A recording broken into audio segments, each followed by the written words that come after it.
Buenas obras. Estamos aquí con la poca luz natural que nos queda a estas horas. En el Museo Salcillo. Para presentaros la obra estrella del barroco español en Murcia, Que es el San Juan. Murcia tuvo una escasa significación en el arte del siglo XVII, pero en el siglo XVIII alcanzó un singular relieve, como consecuencia de una notable prosperidad económica y por la llegada de algunos artistas extranjeros como Nicolas Debussy, Nicolas Salcillo y el francés Antonio Dupart, que dejaron profundas raíces y marcaron el inicio de un nuevo y espectacular arte. La presencia en Murcia de Nicolas Debussy convulsionó los discretos niveles de la escultura local y abrió los horizontes hacia el triunfo de unas imágenes que sugerían emociones hasta entonces desconocidas. Fue el verdadero iniciador de una escuela de escultura barroca en Murcia. En las esculturas que realizó en esta ciudad primó la escultura devocional y el paso procesional, y por ello el uso de la madera luego policromada. La importación de esculturas genovesas y napolitanas y la llegada de escultores formados en aquellos ambientes cambiaría el panorama. Este cambio comenzó con la llegada en 1698 a Murcia del escultor Nicolás Salcillo, quien se había formado en Nápoles en el taller de Michel y Aniello Perrone, donde se realizaban obras para España. La mejor obra que realizó Nicolás Salcillo, sin embargo, fue a su hijo. En 1718 llegó a Murcia el francés Antonio Dupart, probablemente por el intenso tráfico marítimo entre los puertos de Marsella y Cartagena. Fue el introductor de unas formas de apasionado dinamismo, aunque más dulcificado y rococó. El estilo que trajo era totalmente opuesto al que Nicolás Salcillo estaba imponiendo y al que Debussy había dejado. En él primaban unas formas con rostros de amable clasicismo que los alejaban de las marcadas expresiones, arrugas y detallismo tan definitorio de los otros. Hacia 1730 puede decirse que la escuela de escultura local estaba consolidada y los retablos barrocos abrieron un nuevo diálogo con la escultura. Además, hacia 1734 se derribó la fachada renacentista de la Catedral de Murcia para dar paso al espectacular imafronte barroco de Jaime Bort.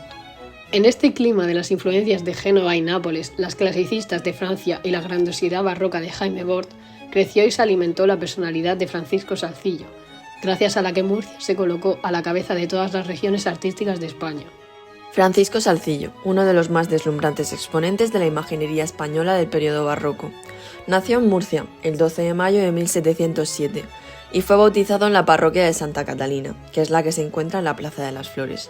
Falleció décadas después, el 2 de marzo de 1783, siendo enterrado en el convento de Capuchinas, como él deseó. Hijo del escultor Nicolás Salcillo e Isabel Alcaraz. Se casó en 1745 con Juana Vallejo, con quien tuvo una única hija sobreviviente, María Fulgencia. En 1727 heredó, con tan solo 20 años, el taller de su padre y todos sus contenidos, que incluían desde moldes a dibujos de vírgenes y santos. Este hecho recalcando que las obras de Salcillo desde un principio superaban las de su padre.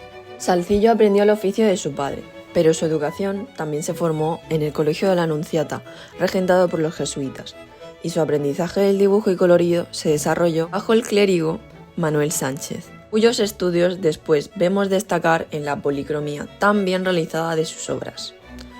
Salcillo fue un hombre de vocación religiosa, característica que se fundía en sus obras, y también estuvo en el convento dominico de la ciudad, hasta que la muerte de su padre obligó a tomar las responsabilidades de su familia y el taller, como mencionado previamente. Fuentes nos dicen que el escultor quiso marchar en un momento a Roma para poder perfeccionar su arte.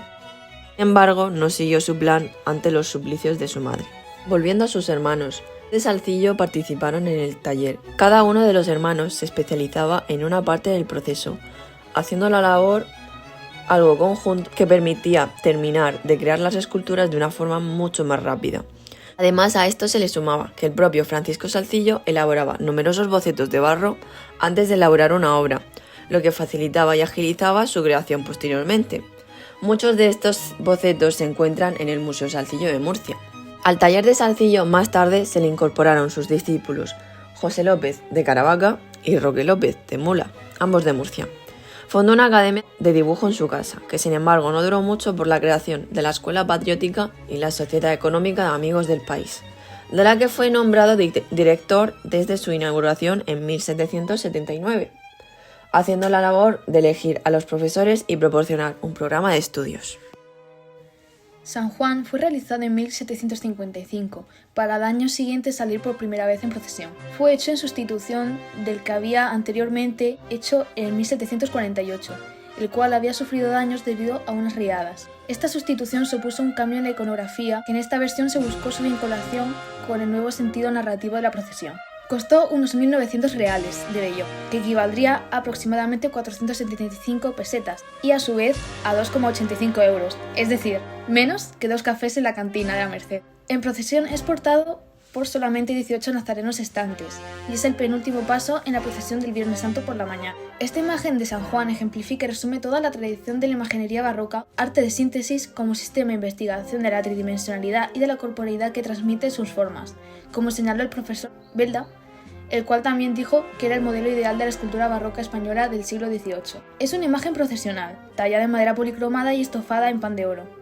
Los colores de la túnica son los iconográficos del joven apóstol, verde y rojo. Salcillo con esta obra se enfrentaba a la gran problemática que suponía una figura aislada, y esto lo solucionaba con las siguientes características. Tiene un gesto de andar con la pierna izquierda adelantada y una expresión de contraposto, mientras que con la mano izquierda se recoge la túnica dando lugar a unas líneas diagonales, muy propias del barroco, mientras que con la otra mano la extiende en la dirección por la que acaba de pasar el nazareno, apropiándose del espacio que lo rodea. Todo esto y la separación de sus extremidades da una ligereza torsión del torso, en la cual en procesión da la impresión de ir verdaderamente andando. Es una de las obras que mayor valoración tiene por los entendidos, tanto por su naturalismo excepcional como por la disposición anatómica y en conjunto dando a una armonía perfecta. Muchos estudiosos también comparan el San Juan con el Apolo de Belvedere, ambos modelos juveniles movidos por un espíritu celestial. Popularmente también se suele confundir al San Juan con un personaje femenino, debido a lo dulcificadas que están todas sus facciones, aunque si nos acercamos podríamos ver algo de vello facial incipiente. Todo esto para representar la inocencia y la bondad que inspiraba el discípulo más joven y el favorito de Jesús. Respecto a la reflexión sobre la ubicación actual del San Juan de Salcillo, los tres opinamos que es lógico que se encuentre en Murcia, pues Salcillo trabajó toda su vida en esta ciudad y porque se esculpió con el fin de que saliera en la procesión del Viernes Santo de Murcia, donde adquiere todo su sentido dinámico, artístico e iconográfico. Por tanto, perdería todo su significado si se aislara de este contexto y además sería una gran pérdida para el patrimonio cultural de Murcia.